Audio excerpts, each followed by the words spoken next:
morning, guys. Thank you so much for joining me today on this wet day. But you know what? Sometimes when it is that we think of rain and we think it's raining outside, that's miserable. But I just want to say that actually rain's got a purpose. Like everything in our life that shows up, there is a purpose for it if we look for it. Like I said, that for me, I'm excited because it just means that my grass in my non-jungle will get some moisture today. And I guess we're all hoping that it doesn't rain for too long and that we only have showers. But today I want to talk about thinking. I've been thinking a lot about thinking. It's kind of an interesting one. For a long time, I've been thinking about masterminds. And then I attended a mastermind recently. And that was really great. And it confirmed something else in my mind, that the mastermind really is here. We need to master here, and then we can be more effective in a mastermind, if that makes any sense. And then that's got me thinking about mastering your thinking and the whole mind thing.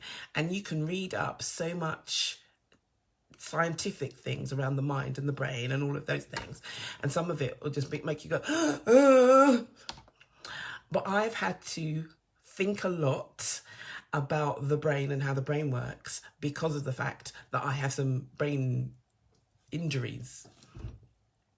And what's really interesting is that we can have some control, although scientifically they'll say we have no control over our minds. But that's the kind of the seat of our thinking. And it's for us to actually be conscious of our thinking. And a lot of our thought is actually unconscious thought. It's based on the experiences that we had, what happened to us as children, those bad things that still the child on the inside of us is still battling and trying to deal with. But having said all of that, I still believe that there is a way. And I say this because so much of the last 12 months for me, I've had to be more conscious of my thoughts, more conscious of whether or not I'm sitting in the, for want of a better term, the positive camp, or if I'm sitting in the negative camp. Because so much of what happens in our lives on a daily basis affects our moods, affects our thinking. If we had a bad experience, we have now got that seated in the recesses of our mind that actually says when something shows up that looks something like that, then that's what it is that means. And I'm not saying that that's not right, or I'm not saying that is right. I'm just saying that actually those are some of the things that impact and affect the way in which it is that we think, and therefore the way it is that we see the world, and then therefore what it is that we do. And for me, and I'll share my experience, and you can see whether or not actually any of that resonates with you, for you to start thinking about your thinking. There's so much thinking. I realized at one point I used to think that thinking should be outlawed. Unless it was thinking to move you forward, actually it kept you stuck. That's an interesting thought, isn't it? Again, thoughts. But if we go on the basis that absolutely everything in our lives begins first with the thought that we have up here. So everything. Even when we think about some of the great inventors, some of the great warriors, some of the great everything, they had to first think it before that they could translate that into some kind of action. And so it goes back to, what are you thinking? Because we see evidence of your thinking in your actions.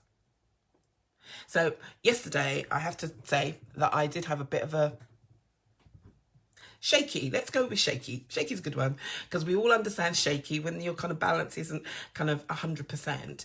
I had a bit of shaky day yesterday, and I could trace it back to some of the thoughts that were going through my mind. And what had happened was, for me generally, thoughts come and they go. They don't stay.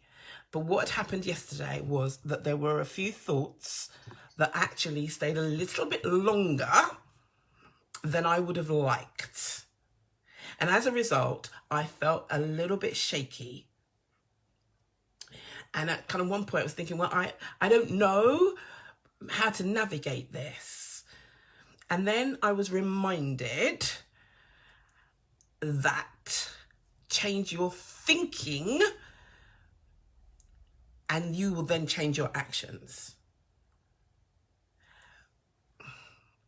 Now that sounds really simple, doesn't it? Like, oh yeah, Carol, you thought this, thought you'd change it and made a difference. No. It is simple, but it's not simple to do. It's simple to say, but it's not simple to do. But it's that whole thing about raising our level of consciousness.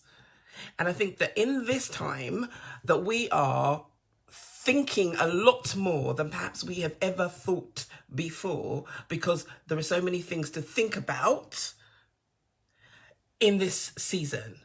There are so many things to navigate. There are so many things to be aware of. And I want to ask you to start to think about what you're thinking. When it is that thought that comes in that says, I can't do that, or that can't work, or that won't work, to write it down. Because the only way for us to become more conscious of our thoughts is to acknowledge them when we think them. Now, don't get me wrong. I'm not saying that those thoughts are wrong. I'm just saying that if those thoughts aren't serving you so that you can serve other people, then actually maybe you need to rethink that. If those thoughts are keeping you stuck and preventing you from moving forward, then maybe you need to rethink that. So for me, yesterday, I could have just stayed in the thoughts. And I'm not going to elaborate on what those thoughts were, but I could have just stayed in those thoughts, which would have kept me stuck in a place that wouldn't have enabled me to be able to move forward. In fact, I wouldn't have been able to get up this morning and do this live because of those thoughts. But because I know more about me, and I know who it is that I am, and the value that I'm here to bring to the table, any thought that comes in that actually changes the picture or the image of that, I know is a thought that needs to go. So the thoughts will come in, but we don't need to sit in them. And I don't know if you're familiar with the whole mindfulness practice. And essentially mindfulness in a nutshell is not about trying to stop those thoughts. It's not about, no, those thoughts mustn't come and it's wrong and all of those things. It's actually, those thoughts are real for you in that moment. Allow them to go. It's like sitting in a railway station and trains are coming in and going out. And you don't have to get on the train. You can sit at the station and allow that train to come in. It stops for a moment and then it moves on. And the time where it is that we start to recognize that, do you know what? We do actually have some power over our thoughts. Like for me, the Bible says, take captive your thoughts. It talks about be transformed by the renewing of your mind. And whilst it is that you may not be a believer, the concept remains the same. That to take captive those thoughts, allow them to come in. Because it's not the coming in that is the challenge, it's the fact that they stay. Now, that reminds me of there was a day where I sat in my car and I was in floods of tears. Yeah, I was crying. And tears are not a sign of weakness. They're not. They're actually a sign of strength and a sign of release. But I was sitting in my car in tears and I asked myself two questions. One was, what was the point? This was just so challenging. This was just so hard every day. What's the point? And then the next question was, if I didn't wake up in the morning, who would notice? I'm on my own. I've got no children. My mother is dead. I'm on my own. If I didn't wake up, who would notice and who would care?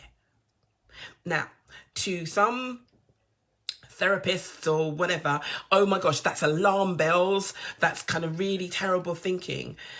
But you know what? They were just questions that were looking for an answer. And what was interesting for me, and this will tell you a little bit more about how I think. So I'm sitting in the car. This is a moment of despair. I am in floods of tears that are very real. And then the next moment, I say to myself, yeah, but it's not really that bad, is it?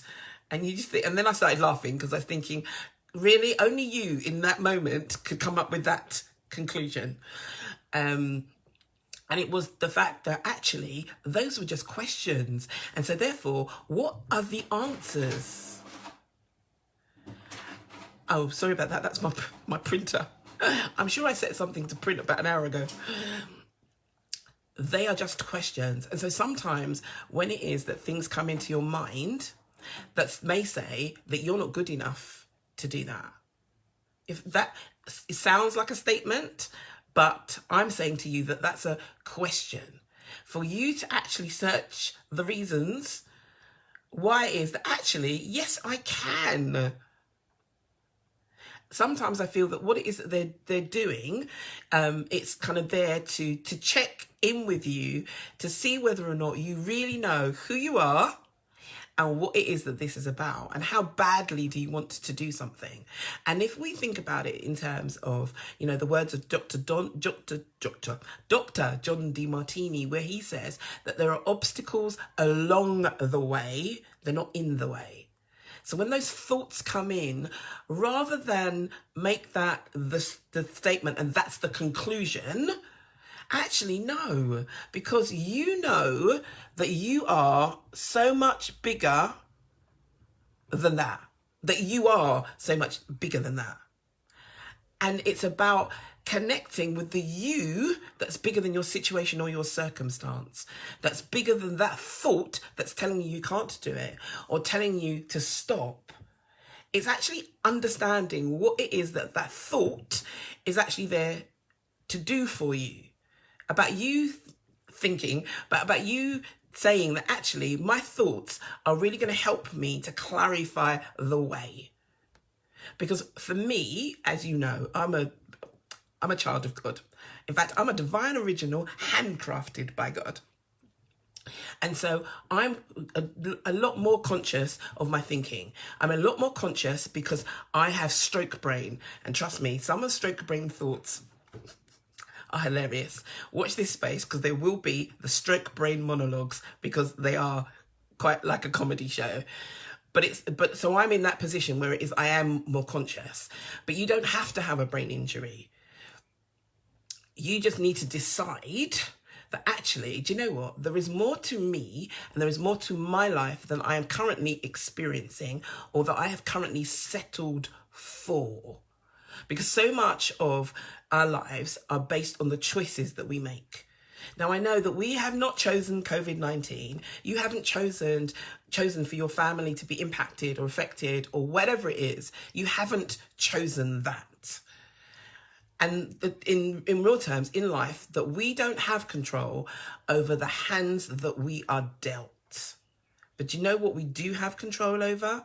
How it is that we choose to play the game. I'm going to say that again. We don't have the choice over the hands that we are dealt, but we choose how we play the game. It's a bit like playing poker. I don't really know why I use poker as an analogy, because I've never played poker. But that whole idea that you're in a high stakes game, clearly watching too much TV, high stakes game, and that you've been dealt this hand, and it is, like, for all intents and purposes, a crap hand. Do you fold and say, do you know what, I'm out, I'm not playing anymore? Or do you play it to the best of your ability, still playing it to win? You have to, when you look at the hand and think, oh my gosh, no, that hand, it isn't good. You have to take a deep breath and then play it like you have the hand to win. Because the winning is up here. When they talk about, when athletes go to race or they go to do their thing, sportsmen and women. The race or the match or the game or what have you is won first in their thinking. There are golfers that will go out and that they will go onto the course and they will visualize themselves making that the right shot. You can see that I know nothing about golf, but they will visualize it. So they will think about what it is it feels like and what it is that it looks like to do the winning shot, to make that run, to get that goal. They think about what it is it looks like and it feels like, and they embed that in their body, in their thinking. Because our thoughts control, our physiology. Because if I'm thinking sad, I can't possibly go out there and cheer on and be triumphant, because my thoughts tell me that actually that's not it. That, that if I'm thinking sad thoughts or bad thoughts or whatever it is you want to term them, that is how it is that I'm going to show up. Our body responds to our thinking. It's about looking at how do we shift that? How do we change that? Thanks for Michelle. Visualization. Yes, that's the word. It is that whole idea that yes, we can run that race. We can achieve that goal. We can do it. But we have to first think it up here. And then there's the whole kind of brain-heart connection.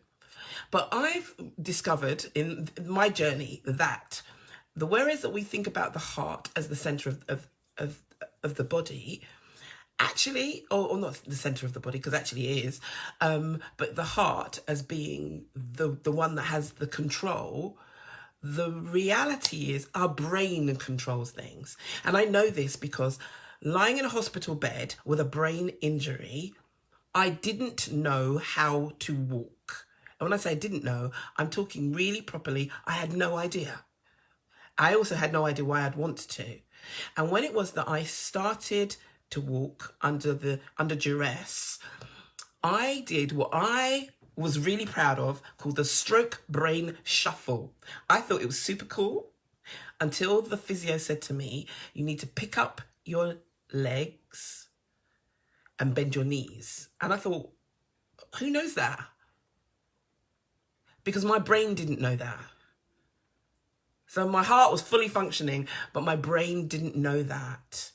And so the center of everything it is that we do, how it is that we show up in the world, starts with our thoughts up here. And so my thinking is we need to master that mind. There's a saying that says that fools seldom differ. Great minds think alike, fools seldom differ. And actually, that's probably saying that, I'm not sure what that says. But what I'm saying is that great minds actually think differently. That's what makes them great minds. So we're not trying to think the same as somebody else. We are thinking along our pathway about our journey and how it is that we are navigating our lives, that we may take into consideration what other people are saying, what's happening out there. But actually, let's determine for ourselves our thinking. Does that make sense? Because so much of, I'm particularly in this time where there are so many videos of things around COVID-19 and whether it's a conspiracy theory, whether or not God has sent it and he's about destroying the world because, everybody's been naughty.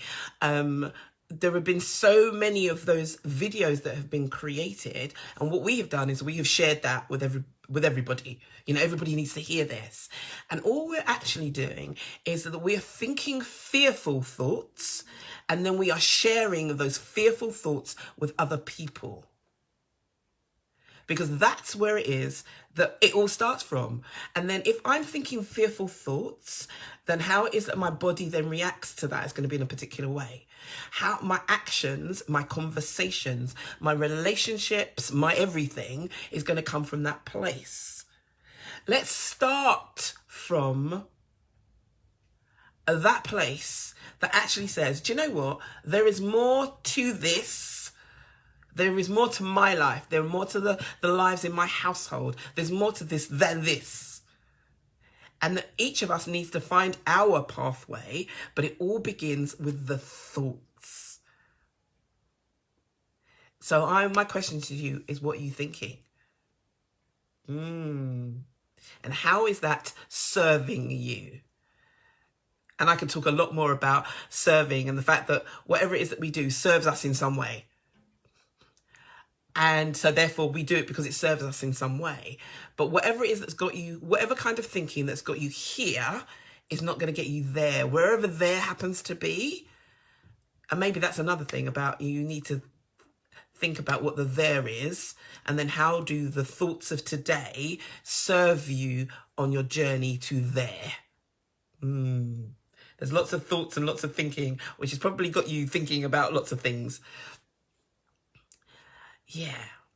And so I think one of the things that I'm going to do is I'm going to create some masterminds. And so I will, if you listen to this and you are interested in getting involved in a mastermind, which I thinking now of lots of masterminds in a room, or, a virtual room that actually support each other on their journey to whatever it is that they want to achieve. They are going to be small groups of 6 to 8 people. But if that's something that's of interest to you, then send me a direct message. But guys, today, my thoughts are with you. And from my heart to yours, I'm sending lots of love. Have a great day.